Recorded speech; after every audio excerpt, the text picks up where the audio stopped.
Je pense à toutes les soirées que j'ai passées avec mes commerciaux, mais ils m'en voudraient terriblement si je racontais leurs anecdotes. C'est pas trop professionnel, donc je crois que je vais m'abstenir.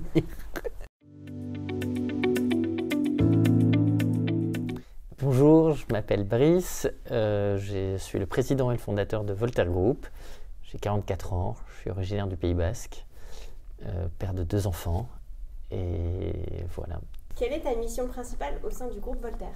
C'est de faire en sorte que ça se passe bien, qu'il y ait une bonne énergie, qu'il y ait la bonne personne au bon endroit, que chacun puisse jouer sur ses points forts. Quelle a été la plus grande difficulté de ta carrière ? La plus grande difficulté, c'est toujours de se séparer de personnes avec qui on travaille. Et en fait, à plusieurs moments, il a fallu arrêter avec certaines personnes. C'est toujours un déchirement, même si la raison dit que c'est la bonne décision. Le cœur, l'attachement fait que c'est toujours dur de se séparer.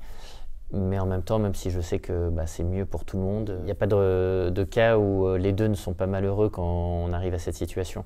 Donc voilà, mais c'est quand même toujours ce qui est le plus difficile. De quoi est-ce que tu es le plus fier ?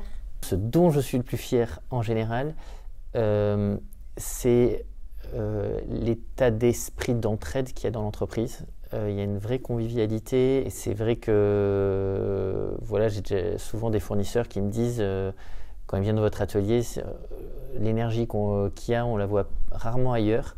S'il y a une palette à décharger, il y a plusieurs personnes qui vont s'y mettre. Quand il y a une table à déplacer ou des choses, c'est naturel, tout le monde se bouge pour le faire. Et ça, c'est quand même ce dont je suis le plus fier, c'est cet état d'esprit, cette entraide qui est dans l'entreprise. Qu'est-ce qui t'inspire professionnellement ?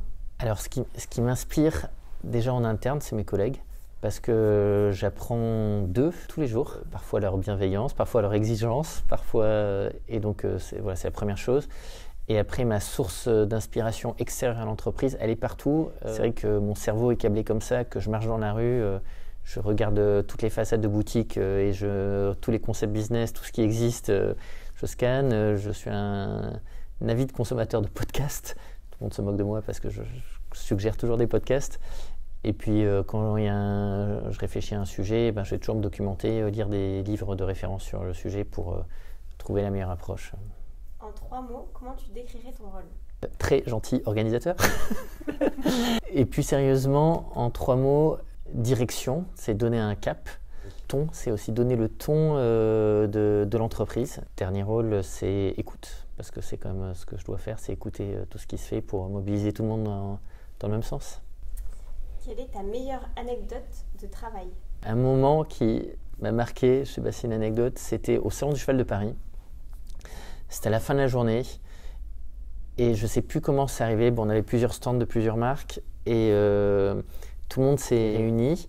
On était tous les uns à côté des autres et puis quelqu'un a lancé une petite balle de golf le long et là tout le monde est tombé comme des jeux de quilles en même temps. Et c'est stupide, il fallait le vivre, mais c'était un peu cette idée qu'on était tous ensemble et en fait c'est le reflet de ça et après on a recommencé 30 fois de suite. Ça nous faisait beaucoup rire. Qu'attends-tu de 2022 ? Ce que j'attends de 2022, c'est de toujours progresser. En fait, c'est faire mieux qu'en 2021 à tous les niveaux. Parce qu'en fait, c'est quand même ça notre moteur. Il y a pas un domaine où on pense qu'on est les meilleurs, donc on veut toujours progresser, toujours faire mieux. Faire mieux, c'est parfois faire plus, c'est continuer de se développer. Mais c'est aussi continuer à bien s'occuper des équipes, c'est aussi continuer à progresser en termes de qualité. Voilà, c'est progresser à tous les niveaux et faire moins d'erreurs et prendre des risques. Un mot pour la fin ? Ce que je vis, c'est un grand bonheur. Mon travail n'est pas un travail, c'est une passion et c'est une chance absolue que j'ai.